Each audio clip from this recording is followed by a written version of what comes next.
পাঁচুয়ে সালাম দেওয়ার বিধান কি? এরপরে প্রশ্ন হলো, 2 রাকাত নামাজের তাশাহুদ পড়ে দাঁড়িয়ে গেলে করণীয় কি? স্বামী স্ত্রীকে যদি এক তালাক দেন তাহলে কি স্বামী স্ত্রী একসাথে থাকতে পারবে? যে সমস্ত বিয়ের মধ্যে নাচনওয়ালি এনে গান বাজনা করা হয় সে বিয়ের ব্যাপারে নসিহত করুন। একটি লাশকে একবারের বেশি জানাজা দেওয়া কি শরীয়তে জায়েজ আছে? ইসলামে পাতানো ভাই বোন অথবা ধর্মের ভাই বোন জায়েজ আছে কিনা? মসজিদে বিয়ে পড়ানো ভালো নাকি ছেলে মেয়েদের বাড়িতে আগদ হওয়া ভালো? ভাবির সাথে দেবরের সম্পর্ক কি রকম হবে শরীয়তের বিধান অনুযায়ী? আমাদের সমাজে অনেকে বলে বড় ভাবি মায়ের মতো। এই প্রশ্ন উত্তর বিভিন্ন জায়গায় দিয়েছি ভাই। দেবরের সাথে ভাবির সম্পর্ক হবে কেমন? দেবর যদি পিচ্ছি হয়, 500 বছর হয়, তাহলে তো বাবু, হিসাব ভিন্ন। কিন্তু দেবর যদি বড় হয়, 10, 12, 14, 15, 16 এর চাইতে বেশি বয়সের হয়, তাহলে সেক্ষেত্রে এই দেবরের সাথে ভাবির সম্পর্ক হবে একজন অপরিচিত পরপুরুষের মতো, বরং তার চাইতে আরো বেশি। কারণ নবী করিম সাল্লাল্লাহু আলাইহি সাল্লামকে জিজ্ঞাসা করা হয়েছিল যে দেবরের সাথে কিভাবে একজন ভাবির আপনার চলাফেরা হবে। নবী সাল্লাল্লাহু আলাইহি সাল্লাম বলেছেন, আল হামবু আল মাউত, দেবর হলো মরণ। মরণ মরণ চিনেন আপনারা? মরণের মতো। মরণরে দেখে যেরকম মানুষ ভয় পায়, দৌড়ে পালায়, ভাবি দেবর থেকে এরকম পর্দা করবে, দূরত্ব বজায় রাখবে, আবার ভাবি থেকে দেবর দূরত্ব বজায় রাখবে। আমাদের সমাজে যত অপকর্ম আছে এগুলোকে বৈধ করার জন্য শয়তান অনেক মুখরোচক স্লোগান দিয়ে দেয় আমাদেরকে। মুখরোচক শুনতে অনেক সুন্দর শোনা যায়। ব্যক্তি স্বাধীনতা, ব্যক্তি স্বাধীনতার নাম দিয়ে অনেক আকাম আছে না নাই? ঠিক একইভাবে দেবর আর ভাবি তাদের পর্দার বিধানটাকে লঙ্ঘন করার জন্য ইবলিসে একটা জাল হাদিস সাপ্লাই করছে আমাদের সমাজে। সে জাল হাদিসটা হলো, ভাবি, বড় ভাবি মায়ের মতন, বড় ভাবি মায়ের মতন। আচ্ছা, ভাই যদি মারা যায়, এই ভাবিকে বিয়ে করা যাবে কি যাবে না? যাবে না? আপনার ভাই মারা গেলে আপনার ভাবির সাথে আপনি বিয়ে করতে চাইলে বিয়ে হবে কি হবে না? যাকে বিয়ে করার সুযোগ আছে সে আবার মা কেমনে হয়? মাকে কি বিয়ে করা যাবে কোনোদিন? বাপ মরে গেলেও যাবে? তাহলে মাকে কখনো তো বিয়ে করা যায় না। মা হলেন রক্ত। তো ভাবি, সে তো তাকে আপনি তো চাইলে আপনার ভাই মারা গেলে, ভাই তালাক দিলে বিয়ে করতে পারেন, সে সুযোগ হতে পারে। যারে বিয়ে করার চান্স আছে সে আবার মায়ের মতো কেমনে হয়? সে হলো বউয়ের মতো। সে হলো কিসের মতো? মানে একজন আপনার স্ত্রী, তার সাথে যেরকম সম্পর্ক ভাবির সাথে সেরকম সম্পর্ক হওয়ার চান্স আছে। এই জন্য এখানে ফিতনা অনেক বেশি হতে পারে। আমাদের দেশে দেবর ভাবি খুনসুটি। দেবর ভাবি কি? খুনসুটি, একটু রসিকতা, একটু মজা। হ্যাঁ, আরেকটা আছে ওই যে শালি দুলাভাই, শালি দুলাভাই।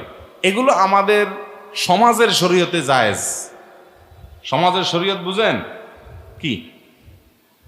আমাদের দেশে সমাজে মানুষ কিছু দোষে মনে করে না। শ্বশুর শাশুড়ি জামাই আসছে বাড়িতে বেড়াইতে, শালির সাথে হাতাহাতি করছে, দুষ্টমি করছে, পর্দা তো দূরের কথা, দুলাভাইয়ের সাথে যা খাবার নিয়ে যাচ্ছে, নাস্তা নিয়ে যাচ্ছে। বুড়ি শালি মানে বালেগ হয়ে গেছে, বড় হয়ে গেছে। এই শালি যা রসিকতা করছে, মজা করছে, আবার দুলাভাইয়ের সাথে ওই ঘুরতে যাচ্ছে, চাইনিজ খাইতে যাচ্ছে একান্তে।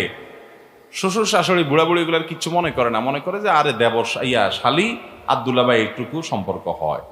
এত বেহায়া হয়ে গেছি আমরা, এত নির্লজ্জ হয়ে গেছি আমরা, যে আমরা এগুলোকে স্বাভাবিক মনে করছি। এগুলোকে বলা হয় দায়ুস, আল্লাযী ইউকিরু ফি আহলিয়াল খাবাস। যারা তাদের পরিবারে অশ্লীলতা এবং নোংরামিকে সমর্থন করে, এদেরকে বলা হয় দায়ুস। এজন্য ভাইরা আমার, দুলাভাইদের জন্য শ্যালিকা আর ভাবির জন্য দেবর, এরা হলো মৃত্যুর মতো, মরণের মতো। পর্দা রাস্তায় গেলে একজন মানুষের সাথে যতটা করতে হবে, বাসায় দেবরের সাথে এবং শ্যালিকার সাথে পর্দা তার চাইতে স্ট্রং পর্দা করতে হবে। কারণ ওখানে ফিতনা যদ্দুর হওয়ার ভয় আছে, এখানে আরো বেশি। আমার দেশে অনেক মহিলা আছে বাহিরে বোরকা পরেন, হাত মোজা পা মোজা পরেন, কিন্তু বাসা আসলে দেবরের ভাত বেড়ে দেন। আছে না নাই? দেবরের সাথে দেখা সাক্ষাৎ করেন, পর্দা পশিদা করেন না। মুরব্বীরা যারা, আপনারা এগুলোকে সমর্থন করেন, বরং অনেক মুরব্বীরা আছে ওই বৌমাকে বাধ্য করে যে তোমার দেবরের জামাটা ধুয়ে দাও, দেবরের ভাতটা বেড়ে দাও। হ্যাঁ, দেবরে নাস্তাটা দাও, পানিটা আগায় দাও, এগুলোকে আরো বরং অনেক শ্বশুর শাশুড়ি আছে নির্দেশ করে। এই শ্বশুর শাশুড়ি তারা শরীয়তের বিধান জানে না, যে তারা নিজেরা হারাম করছেন, হারাম করতে সহযোগিতা করছেন। একইভাবে ওই যে শ্বশুরবাড়ির কথা বলছি পুরুষ মানুষের জন্য, যে সে তার শালিকের সাথে ইয়ারকি ফাজলামি করে, মুরব্বীরা সেটাকে মনে করে না এটা হবে, দুলাভাই শালি এতটুকু হয়। খবরদার, অন্য জায়গার থেকে এখানে পর্দা আরো বেশি করতে হবে। শরীয়তের বিধান না মানার কারণে কয়দিন পরে দেখা যায় যে ওই ভাবির হাত ধরে দেবর পালায় গেছে। ঘটে কি ঘটে না? সবাই তো আর পালায় না, অনেকে তলে তলে গুনাহে লিপ্ত হয়, অনেকে পালায় যায়। হয়তো দুই একজনকে আল্লাহ তাআলা গুনাহ থেকে হেফাজত রাখেন, কিন্তু মনের গুনাহ, মনের জেনা, চোখের জেনা, সেটা থেকে তো বাঁচার কোনো উপায় নাই। অতএব মুরব্বীরা, বাবারা ভালো করে শুনে রাখেন, পরিবারে পর্দার বিধানটা খুব ভালো করে মানবেন। অনেক মুরব্বী চাচা আছেন, এই লম্বা দাড়ি, মাথায় সেজদা করতে করতে কপালে দাগ পড়ে গেছে, মাগার বৌমাকে নিজের ছেলের সাথে পর্দা না করতে বাধ্য করে। খুব গুনাহের কথা। এই সমস্ত মুরব্বীদেরকে বলা হয়, বুড়াদেরকে বলা হয় দায়ুস। এরা জান্নাতে যাবে না যারা তাদের পরিবারের বেপর্দাকে সমর্থন করে। অতএব আমাদের পরিবারের মহিলাদেরকে, পুরুষদেরকে আমরা পর্দা করতে সাহায্য করবো তো ইনশাআল্লাহ। যৌথ পরিবারে ভাবি আর দেওয়ার পর্দা কিভাবে করবে? সেটা উত্তর হলো যে যৌথ পরিবার যদি হয়, এমন ভাবে পর্দা লাগায় দিবে, বেড়া দিবে, ওয়াল দিবে, যে ভাবি যেখানে চলাচল করবে দেবর সেখানে যাবে না। যদি ওইদিকে যাইতে হয় অনুমতি নিয়ে যাবে, একটু আসতেছি ভাবি, তাহলে ভাবি একটু সরে যাবে, তারপর তিনি যাবেন। আবার ভাবি যদি সামনের দিকে আসতে হয় তো অনুমতি নিয়ে আসবেন, পর্দা করে আসবেন এবং বোরকা পরে আসবেন, অথবা ঢেকে ঢুকে আসবেন। এক কথায় পর্দা মেনটেন করবেন। চেষ্টা করলে যৌথ পরিবারও পর্দা করা সম্ভব। আর যদি নিয়ত না থাকে, সদিচ্ছা না থাকে, তো অনেক বড় বড় বিল্ডিং এর মধ্যে দু চারজন থাকলেও পর্দা করা যায় না। এটা হলো ইচ্ছার ব্যাপার। কেউ যদি ইচ্ছা করে ওই সামান্য সামর্থ্যের মধ্যেও পর্দা করা যায়। আল্লাহ আমাদেরকে তৌফিক দান করুন। যৌথ পরিবারে আমরা ছেলেবেলায় দেখেছি এই সমাজের সৌন্দর্যগুলো সব ধ্বংস করে ফেলছে শয়তান এবং শয়তানের চক্ররা। আমাদের ঈমান দুর্বল হয়ে গেছে, আমরা সেগুলো হারিয়ে ফেলছি।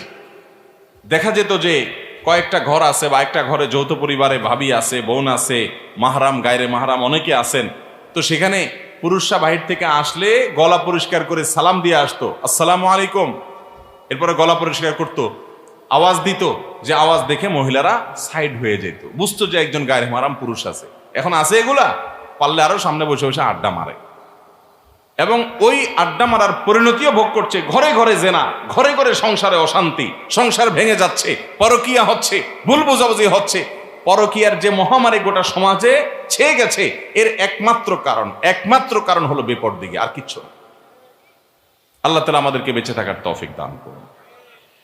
এরপরে প্রশ্ন হলো, আমি ফরজ নামাজের শেষ বৈঠকে তাশাহুদ না পড়ে অন্য সূরা পড়ে ফেলেছি, এক্ষেত্রে আমার করণীয় কি? আপনি শেষে সিজদা সাহু দিবেন, নামাজ হয়ে যাবে ইনশাআল্লাহ। যদি তাশাহুদের জায়গায়, আত্তাহিয়াতুর জায়গায় অন্য সূরা পড়ে ফেলছেন, তাহলে সেক্ষেত্রে আপনি শেষে কি দিবেন? সিজদা সাহু দিয়ে দিবেন, নামাজ হয়ে যাবে ইনশাআল্লাহ। এরপর প্রশ্ন হলো, পা ছুঁয়ে সালাম দেওয়ার বিধান কি? এটা আমাদের দেশে বহুল প্রচলিত একটা কালচার, একটা সংস্কৃতি, যে মুরব্বীদেরকে পা ছুঁয়ে সালাম দিতে হয়। বিশেষ করে নতুন জামাই আসলে শ্বশুর, শাশুড়ি, অন্যদের পা ছুঁয়ে সালাম দিতে হয়। আমরা এটা বিভিন্ন জায়গায় জবাব দিয়েছি। সালাম হয় মুখে, সালামের জন্য কোনো পায়ে হাত দেওয়ার দরকার হয় না। আসসালামু আলাইকুম ওয়া রাহমাতুল্লাহ, এটা হলো সালাম। এই সালাম শিখিয়েছেন আমাদেরকে প্রিয় নবী সাল্লাল্লাহু আলাইহি সাল্লাম। এছাড়া পাও ধরতে হবে সালাম দিতে গিয়ে, এরকম কোনো শিক্ষা কোরআন হাদিসে দেওয়া হয় নাই। এটা হিন্দুদের চরণ ধুলি নেওয়া, চরণ ধুলি মানে পায়ের ময়লা নেওয়া, মুরব্বীর পা থেকে ধুলা নেওয়া। সেটা আবার মুসলমানদের মধ্যে আসছে পদধূলি নেওয়া, ওখান থেকে আসছে পা ছুঁয়ে সালাম করা। কথা বুঝতে পারছেন? তো এটা কোনো ইসলামের নির্দেশ না। হ্যাঁ, মুরব্বীদেরকে শ্রদ্ধা করে তাদের কপালে চুমু খাওয়ার কথা, পায়ে চুমু খাওয়ার কথা কোনো কোনো বর্ণনায় পাওয়া যায়, সেটা নিয়ে আলোচনা আছে দীর্ঘ। কিন্তু সালামের সাথে এর কোনো সম্পর্ক না যে এটা দিয়ে আমি সালাম দিলাম।